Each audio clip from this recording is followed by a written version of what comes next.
see you again. Hi. We did a couple of Q&As during the Nora with Mikey, so it's nice to see you again. Have a seat. Thanks for being here. Yeah, thanks for your patience.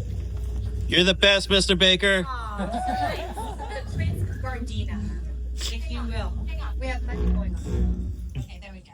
Okay. He does sound design too, you know. It's one of his credits on this movie. Gosh, you did do it all in this movie. You had like 8 different credits here. Well, I had a very small crew, so we all had to wear many hats. Yeah. And it was actually just Darren Dean, producer, my sister Stefania, who did production design. We had rotating sound people. Is that it? You cast this thing too. Your credits as the DP as well. Yes. Okay. Yes. I shot the film. I didn't like shooting it. I'm not a great cinematographer, but again, it was like a real guerrilla run and gun sort of thing. We had no idea how long this production was even going to last. And so we just jumped in, and I had an HDX 200, which was one of those. It was one of the first like lower priced HD cameras that you could get. Again, we shot it in the winter of 2007. Wow. Wow. So have you visited this film since then? Have you gone back and looked at it? Only for the restoration. Okay. So yes, a couple of Okay. years ago we did it, and it was really interesting to revisit it because I realized we learned so much making the film, but it was also great just to be able to. It was Criterion actually who initiated the restoration, and so not only was I able to make the film look the way I always wanted to make it look. It didn't look this way on the theatrical run. It was basically like export from Final Cut Pro. But no, we were able to. The film cost $47,000 to make, Oh, wow. and I think the restoration cost around $20,000. Oh, So wow. it's actually at $67,000. And Alex Kogo, who was my fellow producer, he's been on since Flutter Project, but he produced both Red Rocket and Nora. He was the production. The restoration producer, and we really went to town with it. We went back to the original elements. We found they were P2 files, and they were recorded on the camera, recorded on that little disc. So a little card. So we had all the files except one file was corrupt. One shot. I don't even remember what shot it was because fortunately PhotoCam was able to just find it off of an old master and say we haven't lost any resolution, and so we can color time it properly. We drop right in. So almost 20 years after, well, it was 15 years after that, we're already using digital files. So very, very important if you're filmmakers out there to think about preservation because in this digital world, you can just lose them. But what else? Oh, but it was also really nice to just have a reunion with everybody. I mean, Aiden now, Aiden is in his 20s. He's Oh, amazing. no, he's 19.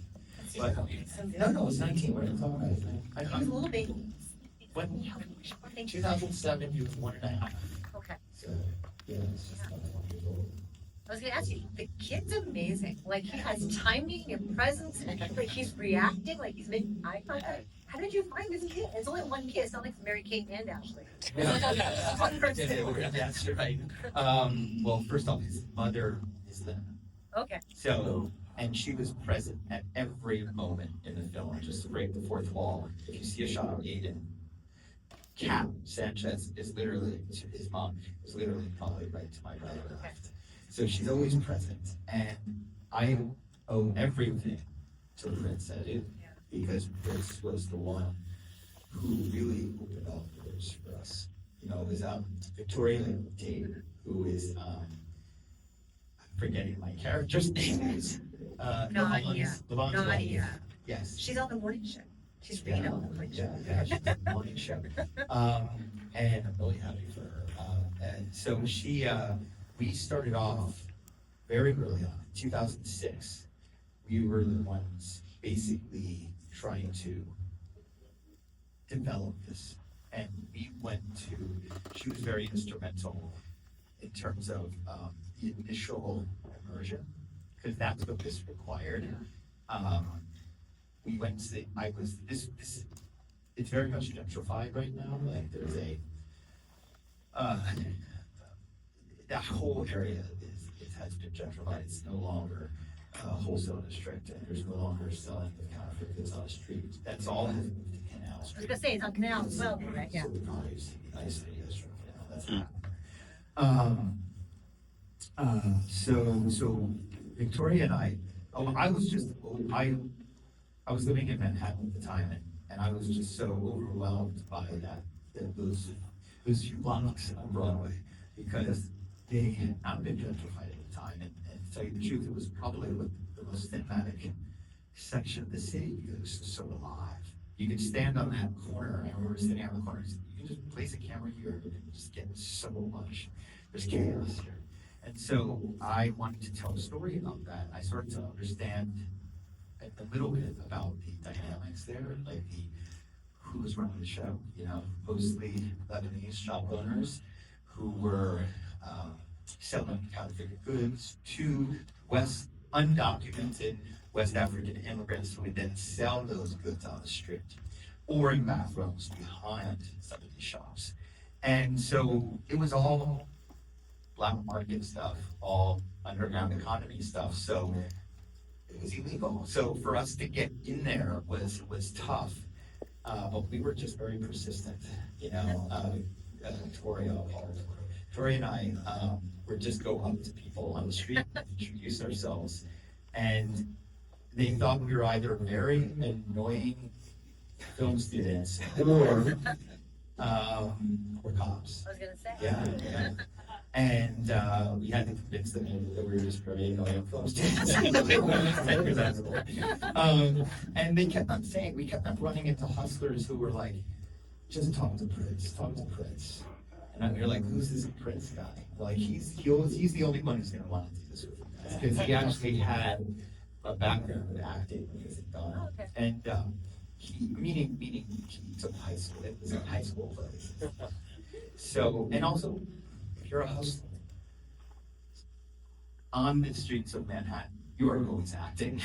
And so you're always doing a performance. And you're improving, Yeah. importantly for this film. This requires so much improv, and that's why I give all of my actors like full-on dialogue credit at the end of the movie, because we couldn't have gotten there on our own. We're outsiders, we really need the proper slang and inside baseball terminology and stuff.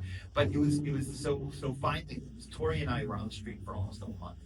Like just going like every day, clocking in, not every day, sorry, I mean, every few days, checking in and trying to get coffee with guys, and it was just not really going anywhere. And then we finally ran into Prince. Prince was outside. He was actually doing security outside one of these shops at the time. And as I just remember, the whole thing is just so clear in my head, because we were crossing the street and he stands up off the chair and goes, I've been waiting for you two.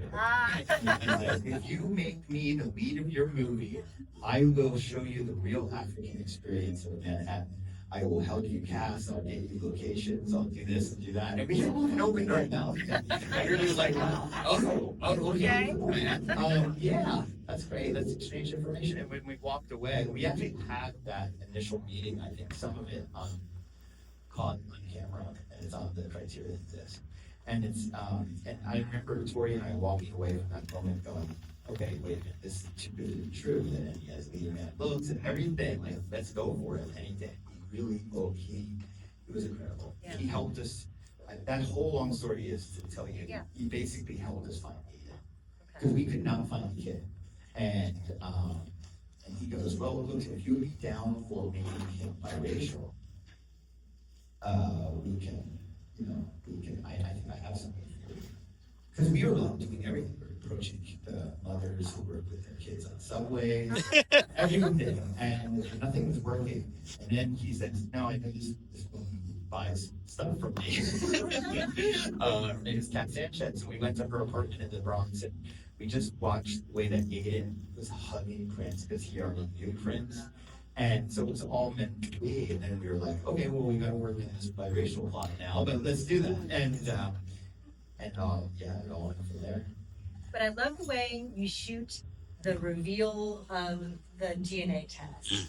I've watched it a couple times now, and there's such ambiguity in it. Like the way you don't totally focus on a word that will, verify one way or the other what's happening here. And then Karim plays it so beautifully with restraint to put like just enough doubt. Was that always the way it was going to turn out? Oh yeah. Yeah. Of course, we didn't want to. I mean, if you do want to do it, you can frame by frame go through that moment and know exactly. I don't like to say what it is because it's really up for the audience to interpret. But if you really want to know, you can step frame through that section and see. But I think it's pretty obvious as well. I mean, there's Barn is doing something. His character is doing something that's very unethical, perhaps. And the husband is husband. Yeah. And what is real, what's not.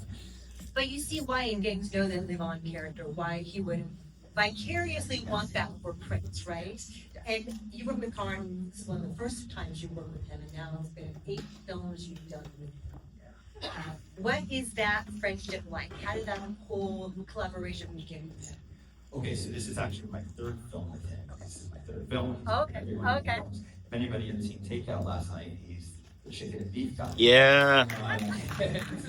And that was the role where it was in Takeout, this little cameo he had, where I was like, he's so good. Next time I'm gonna help you.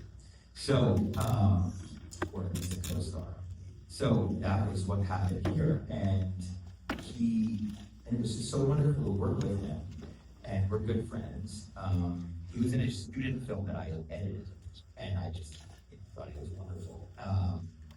And so he's just through every film, he's sort of been my everything Armenian consultant. It's gotten bigger and bigger. Like, I haven't even seen the whole Armenian subplot in Nora. It was directly from him and my desire to finally give him a really meaty role. He plays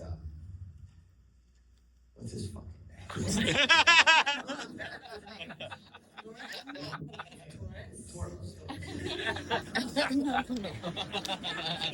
Isn't here, Sean? A lot's happening.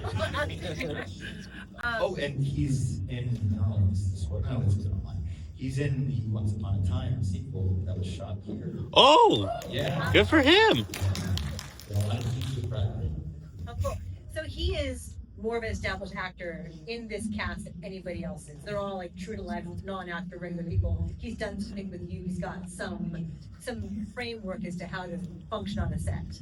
How helpful was that? It's very helpful because he could just show up last minute. He has a full-time job, and which is far away from there. So I would just call him and be like, need you in a half an hour, man. Maybe I'll show up in character, ready to go, and ready to improvise with Prince.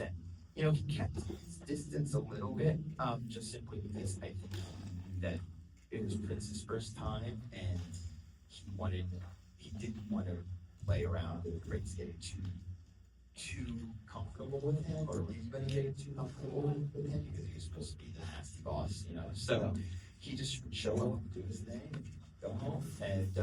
And also Victoria Tate, obviously she went to NYU for acting, and so she was a professional. And there were some other professionals mixed in. Yeah. So how did you work with the non-actors to have them figure out their dialogue? There's a framework clearly, but like some are more experienced. What sort of discussions did you have with them to get them there? It was scripted in terms of like a script, that's like what I like to call it. It's half a treatment, half a screenplay. So half a script. So basically there was some dialogue and he's expositional. But for the most part there were just scenes laid out like this would be a paragraph. The scene in which Eddie berates Prince for spending too much money on the kid, and that sort of thing. And then we would just literally have an on-camera workshop. Sometimes it didn't work, but rarely it would work. Sometimes we'd have to go back and actually shoot it formally the next day. But usually I did at his apartment and everything so that we could just look live improv. They could walk around everywhere, and I would just capture, as you know, it was very, as you just saw, almost all handheld. So I would read directly from behind the camera. So if I saw them go in a particular direction that was not us, that was just too far off, the plot, I would say, no, I gotta rein you back in, let's go this direction. Sometimes I would just throw the lines, but a lot of the times it was very docu style. It was a very hybrid sort of thing going on. And Prince is just so natural and so funny. His friends were so funny that it was just a pleasure for me. It's just really Yeah, it feels so authentic. It feels so lived in. Like we're spying on all of these people as they're going about their daily lives. Yeah. So how much of it was just like you're just running, like you're on the subway, there's no permit, you're just doing what you do in the moment. We did have to get a permit, it's obvious. Okay. And Darren, because there was stuff involving a child, and there was some dangerous stuff going on. So we would blanket permit. So, and that was when you could, I don't know if you do that anymore. So we permitted on Broadway for like 3 blocks. So when we did the baby drop-off scene called Operation Baby Drop, which was intense, very, very intense, because everybody knew what was about. We didn't control the street at all. So when he's running with the child, he's running through pedestrians and stuff like that. Now, of course, we had somebody on the next block stopping, just in case the traffic came, stopping traffic. But we were always lucky that we timed it so that we could cross Broadway. And when they landed on the other side, of course, the baby gets put right into the hands of either Darren Dean, the producer, or his mom, Kat. And then we would shoot like the fight, that like punky on the sidewalk and that was just a full on. We just ran the camera and they were rolling around the sidewalk and all the pedestrians watching, they thought they were watching a real fight. Wow. And then we heard whoop, whoop, and we picked up and the police van came screeching and they jumped out and they were like, what's going on? And Darren was like, we're permitted. They're like, oh, okay.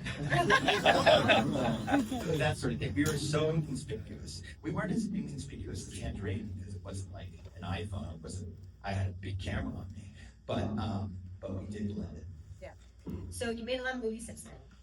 What would you go back and tell young Sean Baker, making this movie nearly 20 years ago, and that you know now that you know that? That I know, okay. What do you But know now? then I needed a real DVD. Get a real.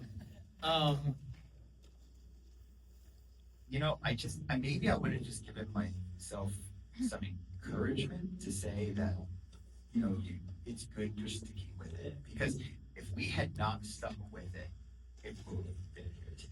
We both Takeout and Prince of Broadway. Those 2 films had to be pushed out into the world hard because Takeout went to Slam Dance, got a distributor, but not really a distributor. They were like, "We want your film. We're not going to pay you anything for it, and we have no money to put it out in theaters." Okay. And then we waited. I made some money on a series that I was a co-creator on called Greg and Bunny. And I just threw everything I made on that show into 4-walling, essentially. Maybe put in a little bit, but essentially I was paying for Takeout to get into theaters at the same, and it was such a long wait, 4 years, because I shot that in 03, and it was and this was 07. So in those 3 years, I could have waited longer. That's why I made Prince Broadway. But then Prince Broadway and Takeout hit at the same time, meaning Takeout was hitting theaters and Prince Broadway was hitting festivals. And critics and everybody, film journalists thought they were like a 1-2 punch. And I was like, I'm not going to correct them on that. It was like 1 year. And then they actually competed against each other the same year at the Spirit Awards in Pasadena. It made me look real good. So I was like, okay. But it was really just about we didn't get into Sundance, we didn't get into South by, we didn't get into Tribeca, and it's a New York movie. And I was like, are you kidding? What happened? And then we did get into the Los Angeles Film Festival, which at the time was important. It may not have been an A-lister, but it was definitely like a good solid B-lister. And it had that $50,000 Target Award. This is 6 months before the financial crash of '08. So we just got it, and never again has any festival given, or U.S. festivals given filmmakers money for awards. So sad, so sad. Because I was living off of that. I mean, that was really keeping us afloat. The money that we won for Los Angeles Film Festival, Woodstock Film Festival, or others, really is what helped us live. And so I then, again, sort of semi-full four-walled Prince of Broadway into theaters. And it was all of the, it was Lee Daniels coming on board to help a little bit with that. And then just all the critical accolades that we got. And we won a lot of festivals, which is great. Those two films coming out at the same time, that strong, finally got things moving with my crew. One last thing, then we'll let you guys all say hi over here. Is there any little thing that you do on set today still? Any little ritual, any little mantra that you did in your early days on the film like this, and you still carry along with you? Well, I guess it's always about giving an impromptu. You know, it's like no matter how scripted a film might be, like Nora was extremely scripted from beginning to end, and all dialogue was there. I always go like, can we do better? Like, do you guys have any ideas? And I always ask everybody for ideas because you can always, you're the director, you can veto. You don't have to take the ideas. And if they're great ideas, you're voice. And that's what often happens. And so I ask everybody for a little bit of input, and I work with a small enough crew where that can happen. And sometimes gold comes from that stuff. So I still do the improv stuff. And what else? I don't know. Okay. It was so cool to watch this in this theater. So many folks here, this is their first time seeing it. Yep. So thank you for that. Thanks to you for being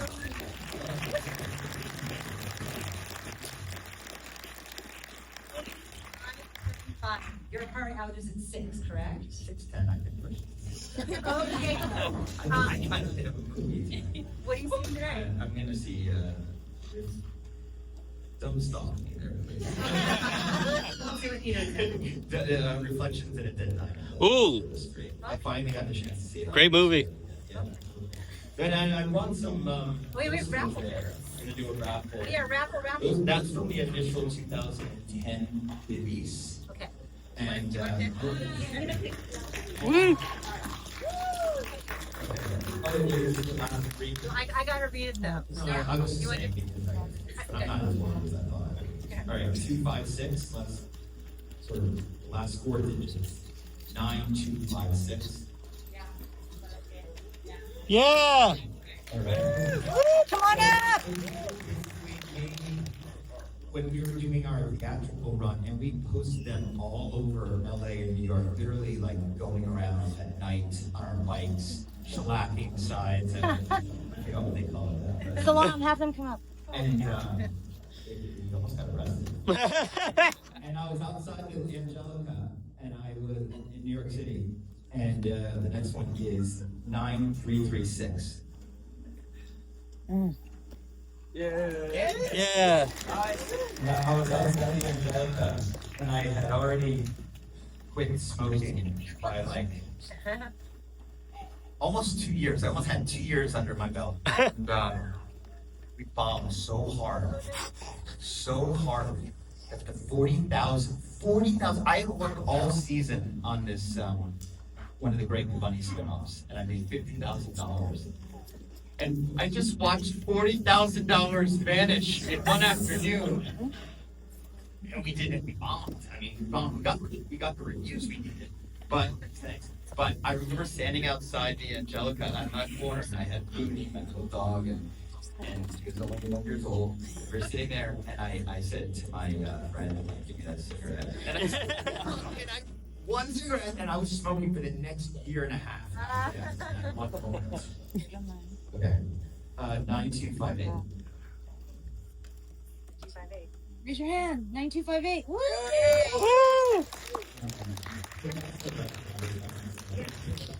What's the thing? How do you stop smoking? Oh, of course. Think of it. All right. It was actually, funny little story. Okay, so the next one is 9347. Ooh. So when I had written to Broadway at the Locarno Film Festival, which is wonderful, incredible festival that launches a lot of careers in Switzerland. It's an A-list festival, and it was our European premiere. We were so happy we were there.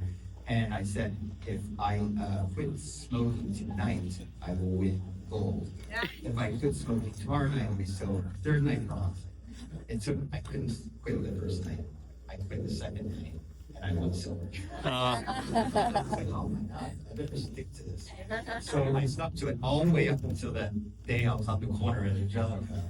And it's 9312. Hey. How many more do we have? How many do we have? 1, 2, 3, 4, 5. 5 more. We got 5 more. Okay. And so then I smoked for like another year and a half, and then I made Scarlet.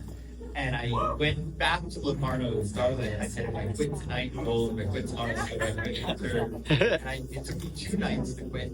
I quit the third night, and I won bronze. I was like, this is the universe talking to me. I have to stop. That was the last year. That's it. All right. 9297. Ooh. Oh. Yay! Yeah. More. 4 more. And then, if anybody's interested regarding the restoration of this, it's 9302.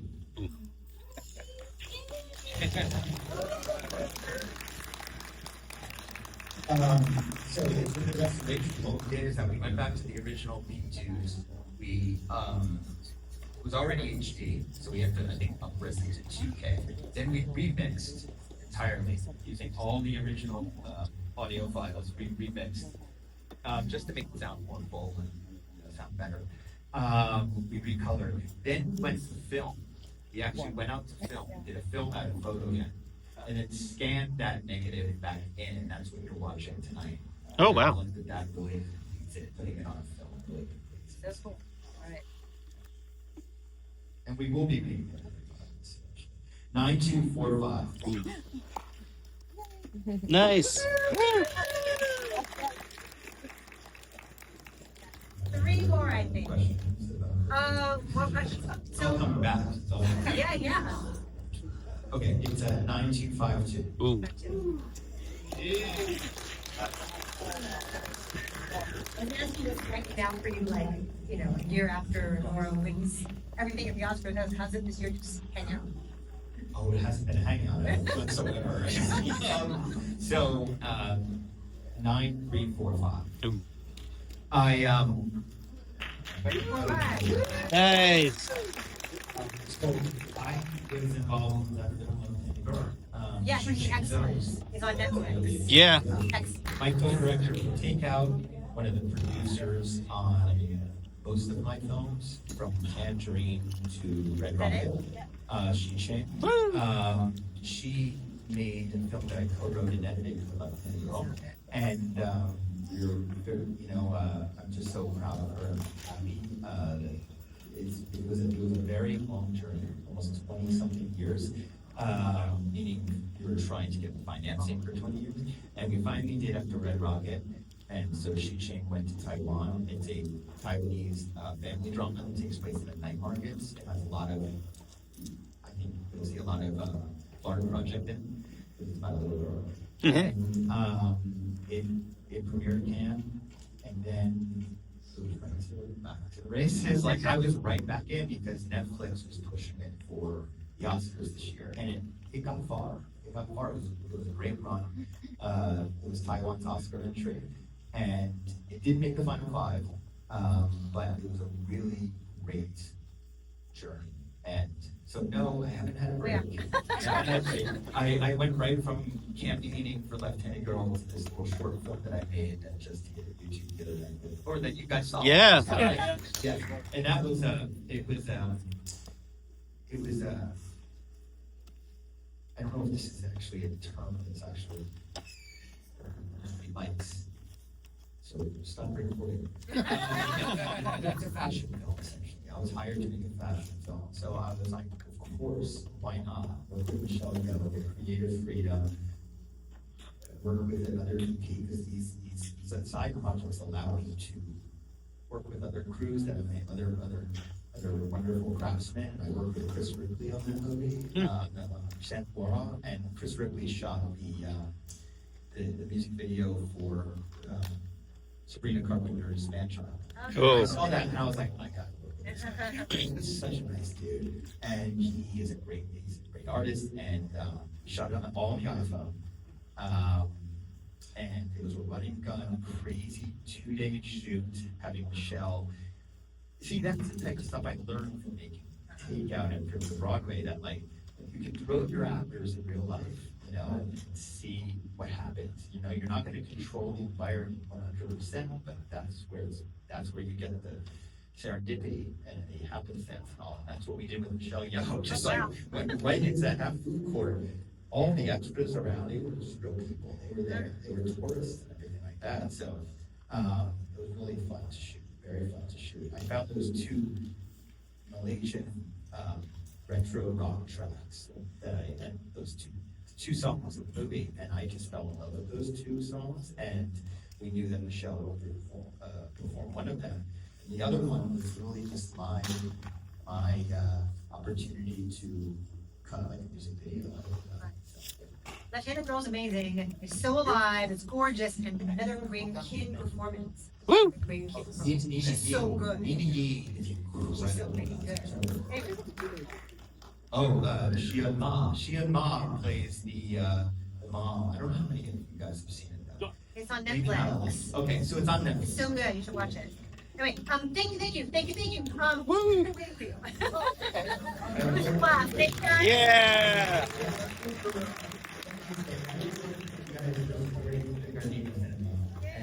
Yeah.